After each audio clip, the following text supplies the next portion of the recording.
I listened to specifically a couple podcasts with both female and Japanese gamers discussing it. And I mean, there's just so much stuff that like I'm just not equipped to discuss, but I found it really fascinating. Like something that immediately within the first, 20 minutes of the game, you had female gamers being like, well, obviously the rot is an allegory for the onset of menstruation. No shit. So people who are able to at least pick up on that, did they have largely did they have like a very a more appreciative stance on the story because of it? Yes. I mean, the impression I'm left with is yes. Asian gamers, female gamers that I had listened to said that, how do I phrase this without sounding like a fucking dumbass? I think that the themes of those stories, like I can acknowledge that it is not my learned experience, right? It's not something that I really have the capability to speak on. Sure, yeah. But that it clearly seems to resonate with people who grew up either with that culture or were assigned female at birth. The story resonated much more succinctly with them, right? There are things, the word I wanted to use was profound. The story registered much more profoundly with them, right? We're able to recognize it, and I think that that's important, that's cool, but I'm also able to recognize that it's not going to mean the same thing to me as it is for people. Of course, yeah. I didn't even pick up on it at all, mainly just because I'm inequipped to really pick up on anything like that. Well, and I think that that's kind of indicative of the whole sea change we were talking about here, right? Like Silent Hill 2 was a major curveball from 1 back when it first came out, and this is yet another huge change that's just going to take the series in a totally different direction and probably resounds with people who might have never picked this game up otherwise. Yeah, or best case scenario, we're just able to have these different Silent Hill experiences just like simultaneously, right? Well, like Silent Hill just becomes more of less like a town and more of just the idea of a homestead, if you will. Or maybe even a state of mind. Yeah. Well, so that's a good place to bring this. Is this a Silent Hill? Is this game a Silent Hill game?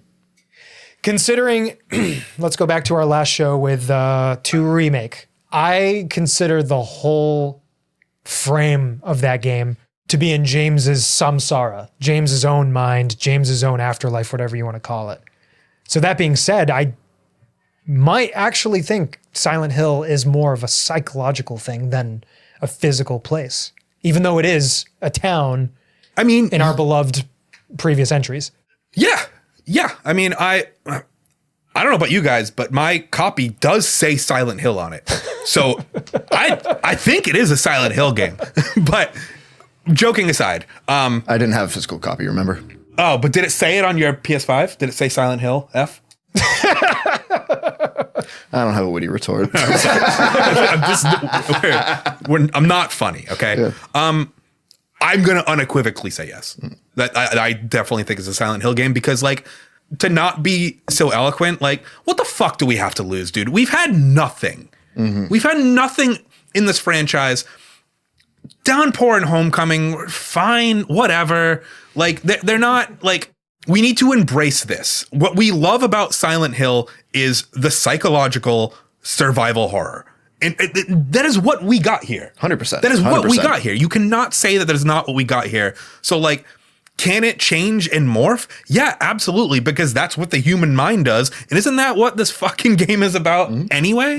According to Hinago's Fox Arm, absolutely. Like, we're here to morph and change and be thrown into the unexpected.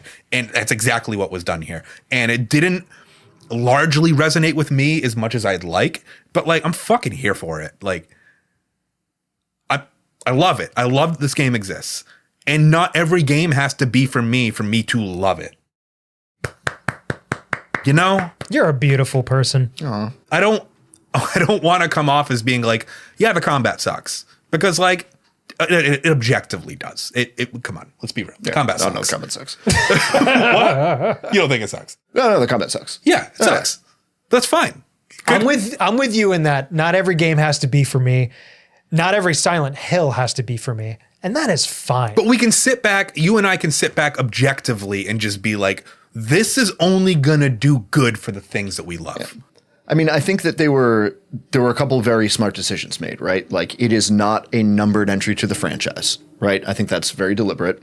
I think the fact that they chose to set it, exact year aside, most of the Silent Hill numbered titles are in modern day settings, right? So setting this in a setting where both cultural norms and gender norms were totally different was a really smart decision for the kind of story they were trying to tell. It's a very good point. Yeah. That was a clip from our Silent Hill F review coming to the channel this Halloween. So keep your eyes peeled for that. And don't forget to subscribe because there's so much more.